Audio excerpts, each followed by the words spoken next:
আসসালামু আলাইকুম রহমতুল্লাহি ওবারকাতুহ। প্রিয় দিনী ভাই এবং বোনেরা, আশা করি সবাই ভালো আছেন। আজকে আপনাদের সামনে এমন একটা ভিডিও নিয়ে হাজির হয়েছি। এই ভিডিওর মধ্যে আলোচনা করব লাইলাতুল বরাতের রাত্রে কাদেরকে আল্লাহ তাআলা ক্ষমা করবেন না। সহিহ হাদিসের মাধ্যমে যতটুকু আমরা জানতে পারি, বরাতের রাত্রে আল্লাহ তাআলা অসংখ্য মানুষকে ক্ষমা করে দেন, কিন্তু এমন কিছু মানুষ আছে যাদেরকে আল্লাহ তাআলা ক্ষমা করবেন না।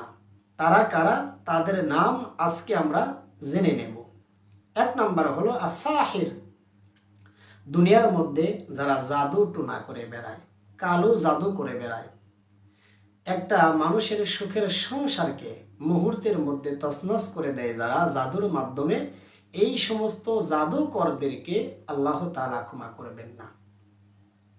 অতঃপর অশারিবুল খমরি, যারা নিয়মিত মদ পান করে। মদ পান করা দণ্ডনীয় অপরাধ, যেটাকে ইসলামী শরিয়াতের পরিভাষায় বলা হয় হদুদ, যেটার বিচার কোরআন এবং হাদিস ছাড়া মানুষের জ্ঞান বুদ্ধি বিবেক দিয়ে কখনো করা সম্ভব নয়। মদ পান করলে অবশ্যই তাকে 40টা বেতের বাড়ি কোনো কোনো হাদিসের মধ্যে এসেছে, তবে অধিকাংশ হাদিসের মধ্যে এসেছে 80টা করে বেতের বাড়ি তাকে দিতে হবে। যেমন হাদিস শরীফের মধ্যে এমন এসেছে জালাদাহু সামানিনা জালদা। অপর হাদিসের মধ্যে এসেছে আলা সামানিনা ফি হাদ্দিল খমরি, মদ পানকারীকে 80টা বেতের বাড়ি প্রদান করতে হবে। এজন্য লাইলাতুল বরাতের রাত্রে মদ পানকারী ব্যক্তি যারা নিয়মিত মদ পান করে, তাদেরকে আল্লাহ তাআলা ক্ষমা করবেন না। অতঃপর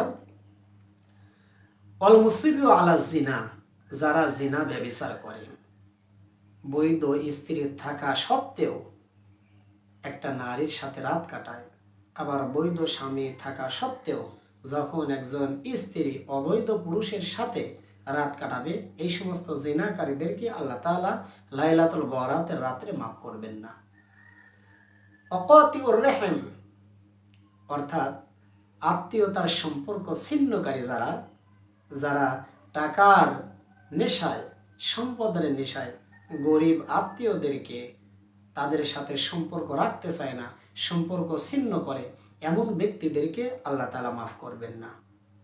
ওয়াআকু লিওয়ালিদাইহি, যারা পিতামাতার অবাধ্য সন্তান, নিয়মিতভাবে পিতামাতার অবাধ্যতা হয়, পিতামাতাকে গালিগালাজ করে, অত্যাচার করে, জুলুম করে, এই সমস্ত ব্যক্তিদেরকে আল্লাহ তাআলা মাফ করবেন না। ওয়াল বাখিল, যারা কৃপণ ব্যক্তি, হাজার হাজার লক্ষ লক্ষ কোটি কোটি টাকা আছে, কিন্তু এত টাকা পয়সা থাকা সত্ত্বেও যারা আল্লাহর রাস্তায় তথা কোরআনের মাহফিলে, মাদ্রাসার মাহফিলে বা দিনই কোনো প্রতিষ্ঠানের মাহফিল যখন হয়, বা মসজিদ হোক, মাদ্রাসা হোক, দিনই প্রতিষ্ঠানের মাহফিল যখন হয়, তখন দিতে পারে অথচ দেয় না। হাজার হাজার টাকা আছে, লক্ষ লক্ষ টাকা আছে, 10,000 টাকা, 5,000 টাকা, 1,000 টাকা দান করলে তার কোনো সমস্যাই হবে না, তারপরেও তারা দান করে না। এই জাতীয় বখিল তথা কৃপণ ব্যক্তিকে আল্লাহ তাআলা মাফ করবেন না। অন্নাম্মামু, যারা পরনিন্দা করে বেড়ায়, সমাজের মধ্যে সবচাইতে বেশি লক্ষ্য করা যায় এই বিষয়টা। পরনিন্দুক ব্যক্তিকে কখনো আল্লাহ তাআলা এই লাইলাতুল বরাতের রাত্রে মাফ করবেন না। আল মুশাহিন আল্লাযী লা ইউকাল্লিমু আখাহুল মুসলিম ফাওকা সালাসাতি আইয়াম, ওই সমস্ত মুসলমানদেরকে আল্লাহ তাআলা লাইলাতুল বরাতের রাত্রে মাফ করবেন না, ক্ষমা করবেন না, যারা এক মুসলমানের সাথে কথা কাটাকাটি হলে, ঝগড়াঝাটি হলে 3 দিনের অধিক সময় ধরে কথা বন্ধ রাখে। এই জাতীয় মুসলমানদেরকে আল্লাহ তাআলা ক্ষমা করবেন না। তাই আসুন, আমরা যেই কয় শ্রেণীর মানুষের কথা বললাম, এই শ্রেণীর এই বদ অভ্যাসগুলো যদি আমাদের দেহের মধ্যে থাকে, তাহলে আমরা এটা বর্জন করি।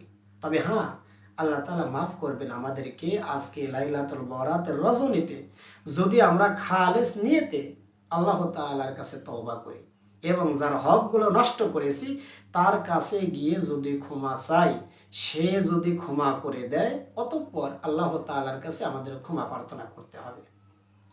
আল্লাহ তাআলা মাফ করে দিবেন। আল্লাহ তাআলার যে ইবাদতগুলো আমরা নষ্ট করেছি, কিন্তু কোনো বান্দার হক যদি আমরা নষ্ট করে থাকি, ওই বান্দার নিকট থেকে আগে মাপ নিতে হবে, অতঃপর আল্লাহ তাআলার কাছে মাপ চাইতে হবে।